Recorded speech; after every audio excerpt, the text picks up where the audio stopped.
Hello guys, welcome to Abhishek Jha classes. क्या हाल चाल है मेरे प्यारे प्यारे जीव जंतुओं। टैक्सेशन का लास्ट वन शॉट होने जा रहा है। इसके बाद और कोई वन शॉट नहीं आएगा। इसके बाद अगर आप चाहो तो साढ़े 11 बजे लाइव रिवीजन कराऊंगा, जहां पे टैक्सेशन का एक एक सेक्शन, एक एक क्लॉज आपको रिवाइज करा दूंगा, एक एक एडजस्टमेंट आप लोग को रिवाइज करा दूंगा दोस्तों। अगर आप लोग चाहो तो चाहें कैसे सर? सबसे पहले इस पर्टिकुलर वीडियो पे लाइक करना पड़ेगा। अगर आप इस पर्टिकुलर वीडियो पे 1,500 लाइक कर देते हो, 1,500 लाइक, तो मैं रात में लाइव सेशन लूंगा। साढ़े 11 बजे पूरा का पूरा टैक्स 1 घंटा में समझा दूंगा, रिवाइज करवा दूंगा, क्वेश्चन आंसर्स पूछूंगा। बहुत ही इंटरेक्टिव सेशन होगा दोस्तों, अगर आप इस पर्टिकुलर वीडियो पे 1,500 लाइक करते हो तब। ठीक है, तो दोस्तों अब देख लो, आप लोग लाइक करो, कमेंट करो, शेयर करो। लाइक कमेंट शेयर करो, बिकॉज ये टैक्सेशन का लास्ट वन शॉट है। इसके बाद टैक्स का कोई भी वन शॉट नहीं आएगा। तो लास्ट वन शॉट में हम लोग कुछ थियरीज आपको दिए थे जो कि आने के चांसेस है कल के एग्जामिनेशन में। अब वो सारे थियरीज जो है उसको हम लोग करवाने वाले हैं अपने लास्ट वन शॉट में। जैसे कि आप लोगों को पहले ही बोला गया था दोस्त कि थियरी जो है वो 15 मार्क्स का आएगा, 15 मार्क्स का। तो 15 मार्क्स का प्रिपरेशन तो इतना इजी नहीं होता। तो आइए एक एक करके हम लोग थियरी को डिस्कस करते हैं। ओवरव्यू करा दूंगा आधे घंटे के अंदर अंदर, ज्यादा डीप नहीं जाऊंगा, आधे घंटे के अंदर अंदर। बिकॉज बेसिक कंसेप्ट का जो 2 लेक्चर आया था जो कि प्लेलिस्ट में सेव है, उनमें ये सारे थियरी मैं कवर कर चुका हूं ऑलरेडी। हर चैप्टर के स्टार्टिंग डे में मैं थियरीज कवर कर चुका हूं, लेकिन फिर भी आधे घंटे के अंदर अंदर एक बार रिवाइज कर लेते हैं कौन कौन सा थियरी आप कल के एग्जामिनेशन में देख सकते हो। ठीक है, ओके, चलिए आइए शुरू करते हैं। फिर सबसे पहले बात करते हैं असेसमेंट ईयर का। असेसमेंट ईयर मतलब क्या होता है सर? असेसमेंट ईयर मतलब होता है टैक्स देने वाला ईयर। मैं बार बार बोलता हूं, इतना डीप कंसेप्ट में आप लोगों को नहीं जाना है। असेसमेंट ईयर मतलब ये समझिए, टैक्स देने वाला ईयर। प्रीवियस ईयर मतलब पैसा कमाने वाला ईयर, असेसमेंट ईयर मतलब टैक्स देने वाला ईयर। बात खत्म, बात यहीं पे खत्म। तो असेसमेंट ईयर का मतलब क्या होता है? देखिए, the assessment year is a 12 month period. Assessment year कितना कितना मंथ का होता है सर? 12 महीने का होता है। 12 महीने का, कितना महीने का? 12 महीने का। अप्रैल 1 से चालू होता है और मार्च 31 में खत्म होता है। ठीक है, during this time the income earned in the preceding year, यानी पिछले साल जो इनकम कमाया है उसका टैक्स तुम भरोगे। यानी असेसमेंट ईयर क्या है बेटा? असेसमेंट ईयर टैक्स देने वाला ईयर है, टैक्स देने वाला ईयर। ठीक है, बस इतना आपको समझ जाना है, ये आपको डिफाइन कर देना है। उतना डीप नॉलेज का दरकार नहीं है। बहुत सारा टीचर फालतू फालतू पढ़ाते हैं, इतना डीप नॉलेज का दरकार नहीं है। बस इतना आप लोगों को जाके लिख देना, कैलकाटा यूनिवर्सिटी के एग्जाम में पूरा टॉप नॉच मार्क्स आएगा। ठीक है, तो असेसमेंट ईयर का मतलब क्या? असेसमेंट ईयर का मतलब है कि इनकम कमाने वाला ईयर या इनकम पे टैक्स देने वाला ईयर। बताओ, असेसमेंट ईयर का मतलब है कि जो आपने इनकम कमाया है प्रीवियस ईयर में, उस पे आप टैक्स दोगे असेसमेंट ईयर में। ठीक है, चलो, तो ये तो हो गया आराम से। इसके बाद बात करते हैं प्रीवियस ईयर। प्रीवियस ईयर का मतलब क्या होता है सर? प्रीवियस ईयर का मतलब है इनकम कमाने वाला ईयर। प्रीवियस ईयर में आप इनकम कमाते हो, असेसमेंट ईयर में टैक्स देते हो। बात खत्म। The previous year refers to the financial year in which taxpayer earns their income. This period begins on April 1st of a given year and ends on March 31st। मतलब अप्रैल 1 से start होता है और मार्च 31st को खत्म हो जाता है। ठीक है, तो असेसमेंट ईयर क्या है भैया? टैक्स देने वाला ईयर। प्रीवियस ईयर क्या है? इनकम कमाने वाला ईयर। बस ये डिफाइन करके आ जाना है। और क्या है भाई, और क्या है इसमें? इसके बाद अगर तुमको कोई पर्सन का डेफिनेशन पूछे तो लिखना as per section 231 of the income tax act, a persons includes a wide range of entities. These are individual, Hindu undivided family, company, partnership firm, associations of person या body of individual, local authority, artificial judicial person. बस नाम लिख के आ जाना, बस इसका नाम लिख के आ जाना, और कुछ नहीं। A person includes individual, Hindu undivided family, company, partnership firm, association of person, AOP और बीओआई। ठीक है, लोकल अथॉरिटी और आर्टिफिशियल जुडिशियल पर्सन। ठीक है, बस इतना लिख के आ जाना, और कुछ नहीं। तो पर्सन में ये सब चीज इंक्लूडेड है। इसके बाद यहां पे बोला है कि क्यों प्रीवियस ईयर हमेशा 12 मंथ्स का होता है? क्यों प्रीवियस ईयर हमेशा 12 मंथ्स का होता है? क्या प्रीवियस ईयर हमेशा 12 मंथ्स का रहता है? मैं बोलूंगा नहीं। अगर एक बिजनेस मान लो 1 सितंबर से स्टार्ट हुआ है, तो उसका उसका जो अगर एक बिजनेस मान लो 1 सितंबर से स्टार्ट हुआ है, तो उसका प्रीवियस ईयर सिर्फ 7 मंथ का रहेगा। उसका भी फाइनेंशियल ईयर एंड 31 मार्च को भी हो रहा है। अगर कोई बिजनेस 1 अप्रैल से स्टार्ट हो रहा है उसका भी फाइनेंशियल ईयर एंड 31 मार्च को ही होगा अगले साल का। और अगर कोई बिजनेस 1 सितंबर से, 1 अक्टूबर से, 1 नवंबर से चालू हो रहा है तो उनका भी जो फाइनेंशियल ईयर एंड है वो 31 मार्च को ही होगा। तो previous year is not always 12 months. अगर कोई एक्सप्लेन करने बोलेगा ना तो प्रीवियस ईयर को पूरा का पूरा डिफाइन कर देना। देखो ना यहां पे क्या किया है, यहां पे पूरा प्रीवियस ईयर को डिफाइन कर दिया कि प्रीवियस ईयर है क्या। इसके बाद लिखना however there are exception for a newly establish business और प्रोफेशन। इस तरीके से लिखना however there are exception for a newly establish business और प्रोफेशन। एक्सेप्शन है, जो नया नया बिजनेस खुलता है, जो नया नया प्रोफेशन खुलता है। मान लो कि एक तो नया बिजनेस अगर आप 15 सितंबर से चालू किए तो क्या प्रीवियस ईयर क्या 15 सितंबर तक रहेगा क्या? नहीं, आपका प्रीवियस ईयर एंड भी 31 मार्च को ही होगा। उस केस में भी आपका प्रीवियस ईयर एंड 31 मार्च को ही होगा। ठीक है, in such case the previous year begins from the date of commencement of the business and ends on following March 31। ठीक है, तो ये हमेशा 12 मंथ्स का साइकिल नहीं रहता, हमेशा 12 मंथ्स का साइकिल नहीं रहता।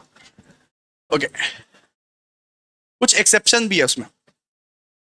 बात करते हैं next cases where assessment year and previous year are the same.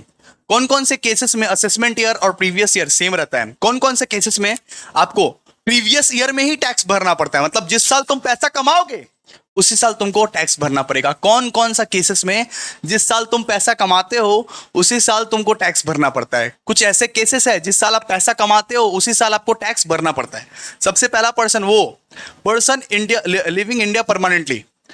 जो पर्सन इंडिया को छोड़ रहा है, जो पर्सन फॉरेन जा रहा है, उनको उसी साल टैक्स देना पड़ता है जिस साल वो कमाया है। उनको अपना प्रीवियस ईयर में ही टैक्स देना पड़ेगा, उनको उसी साल टैक्स देना पड़ेगा बेटा, उनको उसी साल टैक्स देना पड़ेगा। इसके बाद एमिंग टू अवॉइड टैक्सेशन। जो लोग टैक्स की चोरी करते हैं, जो लोग टैक्स की अवॉइडेंस करते हैं, चोरी करते हैं, उनको उसी साल टैक्स भरना पड़ेगा जिस साल वो कमाते हैं। ठीक है, इसके बाद डिसकंटिन्यूज मतलब कि बिजनेस और प्रोफेशन। मान लो कि मैंने बिजनेस खोला 1 अप्रैल को और बिजनेस मेरा ठप हो गया 1 जुलाई तक, तो जितना भी इनकम हुआ है ना उस पीरियड में, जितना भी इनकम हुआ है ना उस इनकम का टैक्स उसी साल लगेगा। क्लियर है? मतलब यहां पे 5 में हम लोग ये पढ़े कि कौन कौन से ऐसे केसेस है जहां पे assessment year previous year same same है। सबसे पहला case person living India permanently, दूसरा case aiming to avoid taxation, और तीसरा केस डिसकंटिन्यूड बिजनेस और प्रोफेशन। ये लिख दीजिएगा आराम से, अपने अपने वर्ड में लिख दीजिएगा, क्या दिक्कत है। इसके बाद बोला है ग्रॉस टोटल इनकम क्या होता है। ग्रॉस टोटल इनकम मतलब जो हेड्स पड़े आप पांचों के पांचों हेड्स को मिला दोगे, टोटल कर दोगे, उसको क्या बोलते हैं? Gross total income. Gross total income refers to the total income of an individual before any deduction under chapter 6A of the income tax act 1961। मतलब इन सारे चीज को, income from salary, income from house property, income from PGBP, capital gains, income from other sources, सबको अगर total कर दोगे तो ये क्या बन जाएगा आपका? जीटीआई। ये क्या बन जाएगा? जीटीआई। ग्रॉस टोटल इनकम क्या है? सब इनकम को मिक्स कर दोगे, मिला दोगे, टोटल कर दोगे तो क्या बन जाएगा? जीटीआई। जीटीआई। ठीक है, लाइक कीजिए भाई, लाइक कीजिए अगर आप चाहते हो कि मैं 11:30 आऊं और रिवाइज करवाऊं आप लोगों को आज रात में, तो लाइक कीजिए। 1K like is the target.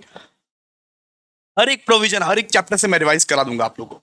ठीक है, इसके बाद बात करते हैं कि ये टैक्स प्लानिंग, टैक्स अवॉइडेंस और टैक्स इवेजन, टैक्स मैनेजमेंट क्या होता है। बेसिक कंसेप्ट में हम सब कुछ बताए थे, इसीलिए डिटेल्स में नहीं पढ़ा रहा हूं।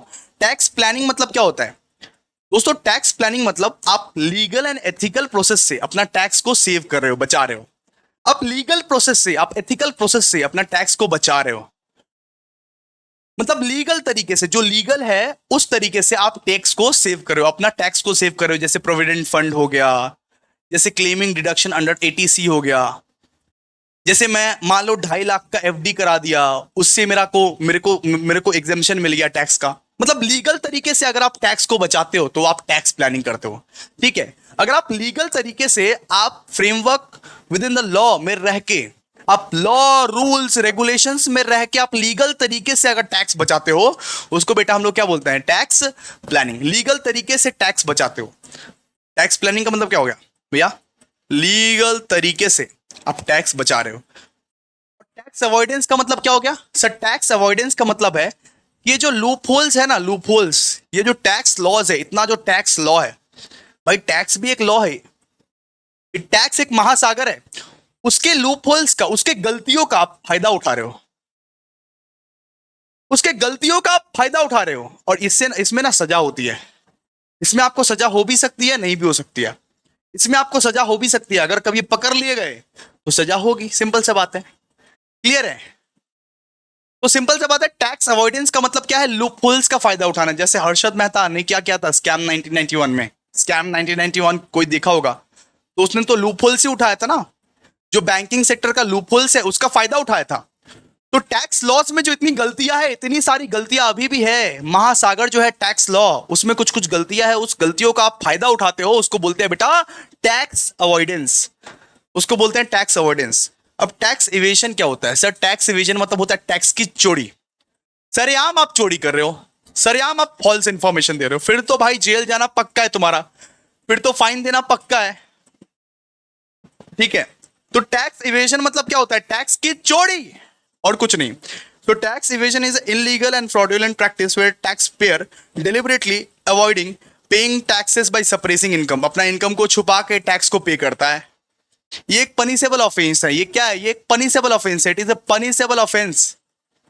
इसमें आपको पेनाल्टीज, इंप्रिजनमेंट सब कुछ हो सकता है।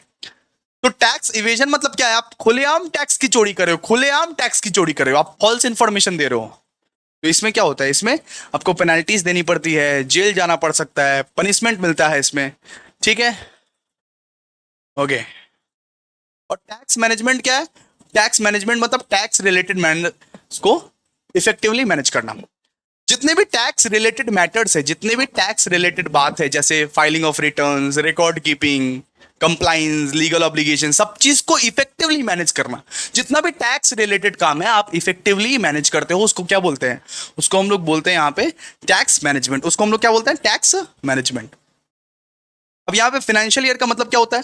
फाइनेंशियल ईयर भैया 12 मंथ्स का पीरियड होता है, जो कि स्टार्ट होता है 1 अप्रैल से और एंड कब होता है? 31 मार्च से। बचपन से पढ़ रहे हो। फाइनेंशियल ईयर क्या है? 12 मंथ्स का पीरियड है, जो कि स्टार्ट होता है 1 अप्रैल से और एंड होता है 31 मार्च से। इतना ही आपको लिखना है। और क्या लिखना है? असेसी के बारे में पढ़ते हैं। असेसी, असेसी को डिफाइन किया गया एज पर सेक्शन 2 क्लॉज 7। लिखना है, लिखना पड़ेगा, थियरी में आपको लिखना पड़ेगा, सेक्शन लिखना पड़ेगा। असेसी को डिफाइन किया गया है section 2 clause 7 of the income tax act 1961। And assessee is a person. Assessee कौन है? असेसी एक ऐसा पर्सन है, असेसी एक ऐसा पर्सन है जिसको टैक्स देना है। असेसी एक ऐसा पर्सन है जिसको टैक्स देना है, जो कि लायबल है टू पे टैक्स, जो कि लायबल है to pay tax to the income tax department. ठीक है? कोई भी पैसा आप अगर इनकम टैक्स डिपार्टमेंट को पे करने के लिए लायबल हो तो आप असेसी कहलाओगे। कोई भी पैसा अगर आप इनकम टैक्स डिपार्टमेंट को पे करने के लिए लायबल हो तो आप असेसी कहलाओगे। ठीक है? तो असेसी, असेसी कौन है? A person whose income being is being assessed, जिसका इनकम असेस किया जाता है। तो असेसमेंट ईयर का मतलब यह भी होता है जिस साल आपका सारा का सारा इनकम असेस किया जाता है। प्रीवियस ईयर जो तुम कमाए उस इनकम को असेस करेगा, उस इनकम में, उस ईयर में, जिस ईयर में आपका सारा का सारा इनकम असेस किया जाता है। A person whose income is being assessed, उसको बोलते हैं असेसी।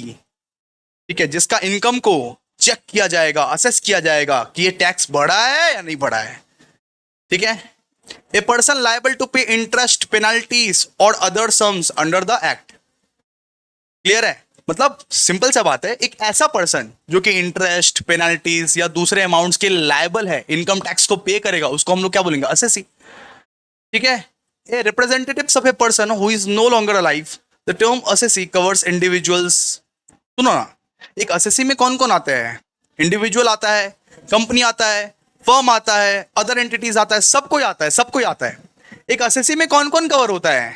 इंडिविजुअल्स आता है, कंपनी आता है, फर्म्स आता है, अदर एंटिटीज आता है, सब कोई आता है। ठीक है? बात करते हैं कैपिटल एसेट क्या होता है। ऑलरेडी पीजीबीपी में डिफाइन किया गया capital asset, sorry capital gains में।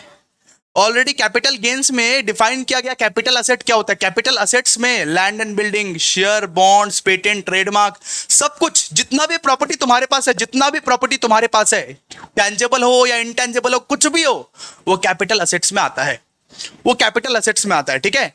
लेकिन कुछ कुछ चीज एक्सेप्शंस भी है, जैसे stock in trade, jewellery, works of art, etcetera etcetera.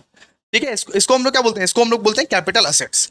बात करते हैं अभी ट्रांसफर। ट्रांसफर क्या होता है, सुनो। As per the income as per the income tax act section 2 clause 47, इस तरीके से लिखना है। As per the income tax act section 2 clause 47, transfer refers to the act of selling. Transfer मतलब बेचना। आप अगर कोई प्रॉपर्टीज को बेच रहे हो, land, building, shares, bond, patent, trademark, कुछ चीज को भी, कोई चीज को भी बेच रहे हो, कोई चीज को भी एक्सचेंज कर रहे हो, कोई चीज को भी रिलिंक्विशिंग कर रहे हो या एक्सटिंग्विशिंग कर रहे हो, कुछ भी कर रहे हो, बेच रहे हो, उसको हम लोग क्या बोलते हैं, ट्रांसफर। उसको हम लोग क्या बोलते हैं, ट्रांसफर। Selling, exchanging, रिलिंक्विशिंग, extinguishing. ठीक है, क्लियर है। चलो नेक्स्ट, ये सब पढ़ लीजिएगा ऊपर ऊपर से, आ भी सकता है नहीं भी आ सकता है। सेक्शन 54F, सेक्शन 54F क्या बोलता है कि आप चाहो तो एग्जाम्शन ले सकते हो, आप चाहो तो capital, as per capital gains, as per capital gains आपको एग्जाम्शन मिल सकता है। क्या मिल सकता है, आपको छूट मिल सकता है, एग्जाम्शन ले सकते हो, डिडक्शन ले सकते हो एज पर कैपिटल गेन। आप चाहो तो डिडक्शन ले सकते हो, लेकिन आप मान लो कि कुछ भी बेचे, उसके बदले में एक नया घर खरीदना पड़ेगा, एक नया घर खरीदना पड़ेगा। देखिए, the section provide relief from the capital gain tax if a proceed from the sale of capital assets other than a residential house are use to purchase to construct a resident house. Simple सा बात है, अगर आप एक capital asset को बेचे, मान लीजिए प्रॉपर्टीज को बेचे, कुछ भी लैंड, बिल्डिंग, मशीनरी, किसी चीज को भी बेचे, उसके बदले में आप अगर रेसिडेंशियल, न्यू रेसिडेंशियल हाउस खरीद लेते हो या उसको कंस्ट्रक्ट कराते हो, तो आपको छूट मिलता है। अगर आप नया हाउस को परचेज करते हो या उसको कंस्ट्रक्ट कराते हो, तो आपको क्या मिलता है, छूट मिलता है। इसके बाद क्या बोला गया है, देखिए, the tax payer must not own more than one residential house at a time. लेकिन ये छूट, ये डिडक्शन तभी मिलेगा जब आपके पास एक ही घर हो, एक से ज्यादा घर नहीं हो। एक से ज्यादा घर नहीं होना चाहिए, आप एक ही घर खरीदोगे, आप एक ही घर खरीदोगे, एक से ज्यादा घर नहीं खरीदोगे, बात खत्म। दूसरा, the purchase of the new residential property must be made with in 1 year before और 2 ईयर्स आफ्टर। मतलब 1 साल पहले, अरे कैपिटल एसेट को बेचने के 1 साल पहले, मतलब लैंड एंड बिल्डिंग तुम अगर बेचने वाले हो, लैंड एंड बिल्डिंग तुम अगर बेचने वाले हो, कुछ भी अगर बेचने वाले हो, उसके 1 साल पहले खरीदो या बेचने के 2 साल बाद खरीदो, तभी ये डिडक्शन तुम ले सकते हो। बेचने के 1 साल पहले या बेचने के 2 साल बाद आप खरीदो, तभी ये जाके डिडक्शन मिलेगा, वरना आपको डिडक्शन नहीं मिलेगा। और ये जो कंस्ट्रक्शन है, कंस्ट्रक्शन 3 साल के अंदर अंदर कंप्लीट होना चाहिए, 3 साल के अंदर अंदर। अगर आप कोई घर का कंस्ट्रक्शन कर रहे हो, फिर भी तो आपको डिडक्शन मिलेगा ना। वो कंस्ट्रक्शन आपको 3 साल में के अंदर अंदर कंप्लीट करना है। ठीक है, समझे आप लोग कि अगर आपके पास कुछ प्रॉपर्टीज है, कुछ प्रॉपर्टीज को बेचना चाहते हो, अगर आप चाहते हो कि मुझे छूट मिले, छूट, मुझे डिडक्शन मिले, तो उस प्रॉपर्टी को बेच के एक नया घर खरीद लो, एक नया घर खरीद लो। या तो प्रॉपर्टी के बेचने के 1 साल पहले तक खरीदो, या तो प्रॉपर्टी के बेचने के 2 साल बाद तक खरीद सकते हो, तब जाके ये डिडक्शन का फायदा उठा सकते हो। और अगर कंस्ट्रक्शन कर रहे हो, कंस्ट्रक्शन, अगर एक नया घर का कंस्ट्रक्शन करवा रहे हो, खरीदे नहीं हो, कंस्ट्रक्शन कर रहे हो, तब तुमको 3 साल का वक्त मिलेगा, 3 साल का वक्त मिलेगा, 3 साल के अंदर अंदर तुम कंप्लीट कर लो। ठीक है,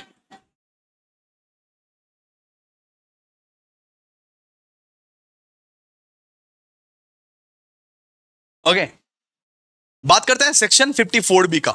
सेक्शन 54B क्या है, सेक्शन 54B क्या बात करता है, the section allows A deduction from the capital gain arising from the transfer of agricultural land. यहां पे ये बोलता है सेक्शन 54B कि आप अगर एक एग्रीकल्चरल लैंड को बेच रहे हो, आपके पास एक एग्रीकल्चरल लैंड है, आपके पास क्या है, एक एग्रीकल्चरल लैंड है, उस लैंड को अगर आप बेचते हो, उस लैंड को अगर आप सेल करते हो, तो भी आपको डिडक्शन मिलेगा, तो भी आपको छूट मिलेगा, लेकिन उसके बदले में एक तो नया एग्रीकल्चरल लैंड आपको खरीदना पड़ेगा, बात खत्म।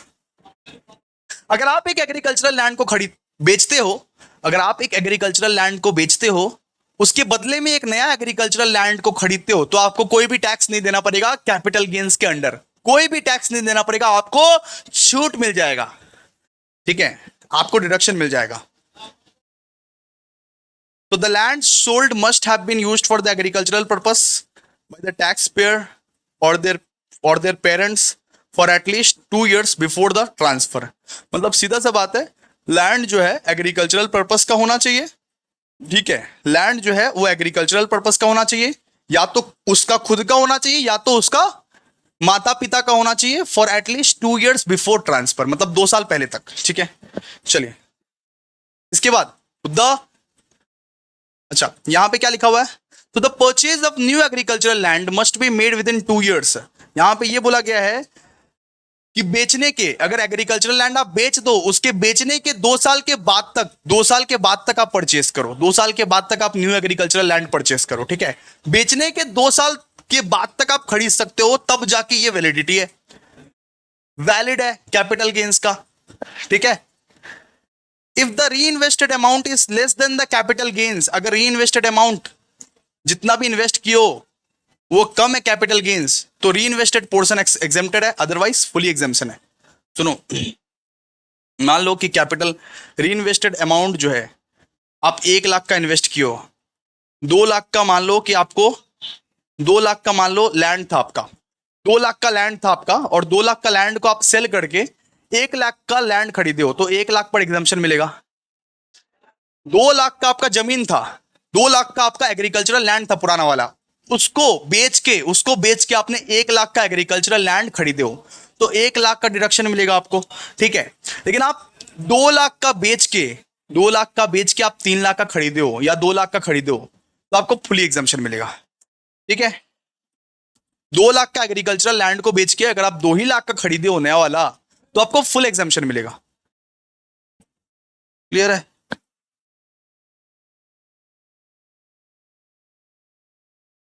अब बात करते हैं capital gains in case of bonus share.